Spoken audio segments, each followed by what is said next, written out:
We've had lots of folks ask about heating a greenhouse in the wintertime and what kinds of plants you can grow and what to expect. And this is a total experiment for us.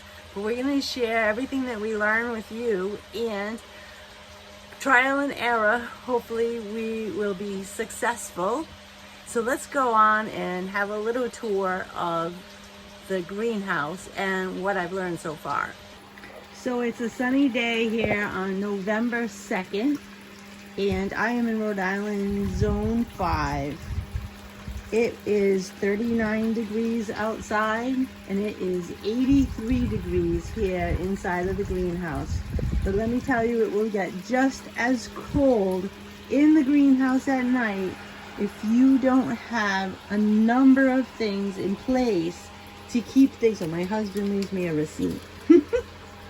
Oh God, gotta love them. All right, so what happens is there's a lot of different variables that can help you to gain heat in the greenhouse, and I found that it's not just one bullet that's gonna fix it. It's a combination of a lot of things. So one thing that I did is I did insulate my entire north wall with this reflective fabric. And I've done this because, first of all, it blocks a lot of the heat from escaping in the evening, and the reflective nature of the fabric also intensifies the sunlight. So that's one thing that we've done to try and keep things in. We've also added heat sinks. So here we have two tote bins that are black. In total, they probably have about 40 gallons of water in it. I added an old storm window on top of that to increase the sun's magnification. And that water gets nice and warm. And what happens is at night, it releases that heat. So I've also put in these large black trash cans. Each of them are 45 gallons. And in total, I have 4 of those. My greenhouse is 200 square feet. So I just refilled this because I use this as my watering hole as well. And I'm going to close this up. So when it gets really warm in the greenhouse during the day, you still have to vent it. As you can see, I have it vented right now. But because the days are shorter, I am going to close that down around 3 o'clock today, before the sun starts to get low in the sky, and reserve all of the heat that I possibly can inside of here. Now you can grow this under double cover. So we have this, so let's say we have a really, really bad night, which we do have those here in the Northeast, and I want to have an extra layer of protection. I can kind of take this fabric, bring it down, and then zipper that right up. On the outside, I do have plants that are much more cold tolerant, like parsley and celery. But then I do have some others, like my basil and my tomatoes. Now you'll find that I also have these solar panel water in the garden as well. And this water does heat up during the course of the day, and it also releases heat at night. The same thing with this. I actually saved a couple of water hyacinths from my pond and some duckweed, which hopefully will make it through the winter, and I'll be able to reintroduce it to the pond in the spring. Now here we have a lot of kind of cold hardy plants, turnips and parsley and carrots and some tomatoes scattered in. Now believe it or not, these tomatoes, all I did was go out to the garden. Obviously we had a blight at the end of the season.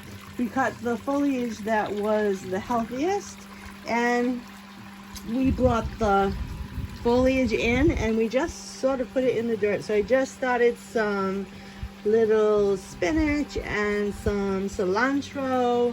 I brought my artichokes in from outside, and they are not happy, but they will make a full recovery. It's important to bring in as many adult plants as you possibly can. like my jalapeno plant, and my eggplant is taller than me, and so is my okra, about 6 feet high. So when you bring in plants that are already established, it's a little bit easier to get things going. I also have a lot of little bonsais that I made, and they do very, very well in the greenhouse. These are my jalapeno peppers that you can see. I have an enormous bay tree in the back, which I absolutely love. Now you're gonna notice that I do have supplemental lighting, and I will put these lights, they're all LED grow lights here, and I will put these lights on for a couple of hours a day extra in the morning. And if there is no sunlight for several days, I will leave them on for the most of the day. And you can see that these tomatoes were actually brought into the greenhouse on September 21st, and today is November 2nd. And all I did was actually cut a stem off the top of an existing plant that looked relatively happy, and I just put it right into my raised bed here, and this is the ending result. I brought in adult Swiss chard plants from the garden, kale from the garden, planted some carrots in here, which you can see there's nothing sweeter than a winter carrot. We added insulation into the back, which you can see. This is a planter greenhouse that I have, which is nice because I can vent it from the top and from the bottom. So if it's a day where it's relatively cool, I don't want to vent it completely, because what will happen is I'm going to lose a lot of that heat that I have that I really want to trap in the greenhouse for the night time. Now, if we have a really, really bad cold snap, I purchased some 1500 watt heaters, but I found that this is actually better if it's really, really cold. It's also a 1500 watt indoor household heater. I can run it on low and put it on a thermostat where it will shut off and turn back on. But honestly, it keeps this whole greenhouse at a beautiful temperature or whatever I decide to set it at. And you're gonna notice that the floor is cement. So it's cement block, and what happens is this also gets really, really hot during the day and releases. The more plants that you have in the greenhouse, the more thermal mass you have. All those pots and all that soil all heats up all day long, and then at night it starts to release that heat to kind of maintain the temperatures that you have. I also put in a lot of solar lighting, so I can come down here at night and I can see everything inside the greenhouse without an issue. The fan that I have is running quite well right now. It's a solar fan, but it also has the ability to be used as electrical as well, because sometimes you just don't have that sun, and we always do need that circulation. So my kale also were plants that I brought in from the garden outside. They're doing spectacular. Some of my pepper plants are a little less than spectacular back there. I've been treating them for spider mites. And yes, you will have pests in your greenhouse. You will have whiteflies, you will have aphids, you will have spider mites. And it's a micro environment, so whatever you have is going to be much, much, much worse. But I managed this organically with some dishwashing detergent mixed in some water with a small amount of peroxide, and I find that really helps to treat everything. So I just moved these peppers in, and you can see we have some peppers on the plants that are just starting. This is a cowhorn pepper. But the plants themselves are really just recovering from being transplanted in here. The Swiss chard, in the morning, I have to come in here and kind of give them a nice cold squirt of water, because they're right in the sun. If it's a really sunny day, they just don't like that much heat. But if I give them a good squirt and I take care of them, they don't wilt and they don't become sunburned. You'll notice that I have these little things. These actually catch like fungus gnats, and I have a couple of rogue snails in here somewhere, so I have some stout beer that I have set up in hopes of catching them because they can do so much damage. Them and those squash bugs, unbelievable. But any caterpillar that comes in as well, you know, those things are just so destructive.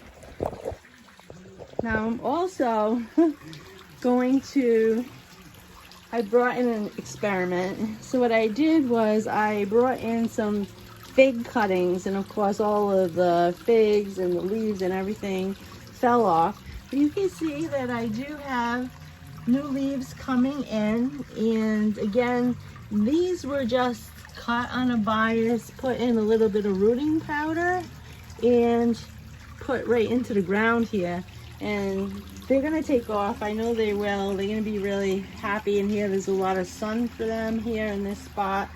And then you can also tuck in plants that maybe you don't have room for in your house, like this Boston fern is very fussy. We heat with pellets and the air gets really dry, so it's not happy. It really likes a wet, moist environment. So I take it and I put it in front of my raised beds here because it gets a lot of shade there, so it's happy, it's moist. It's right next to this little area that has a lot of water that releases heat at night and also moisture during the day.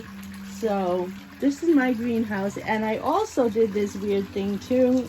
You probably already heard about this, but this really does help. I put a few candles down and I added a couple of bricks on each side to elevate this terracotta pot, and I light all of the candles and I put another pot on top. And what happens is the terracotta pots get pretty hot and they sort of release heat like a ceramic heater. But the other thing that I think is that because the candle releases a lot of carbon dioxide, which our plants like to take in carbon dioxide, not oxygen. So I think that that might actually help the plants as well. And the paraffin wax that gets expelled kind of sticks to the pot, so it's not getting into any of the leaves of the plants or anything like that. So like I said, this is a total and complete experiment, and we shall see what happens. I will send updates if you're interested in learning more about winter growing in your own small greenhouse. Feel free to give us a shout. Subscribe if you want to watch more videos and learn more from us. And thank you for joining us. Have a great day.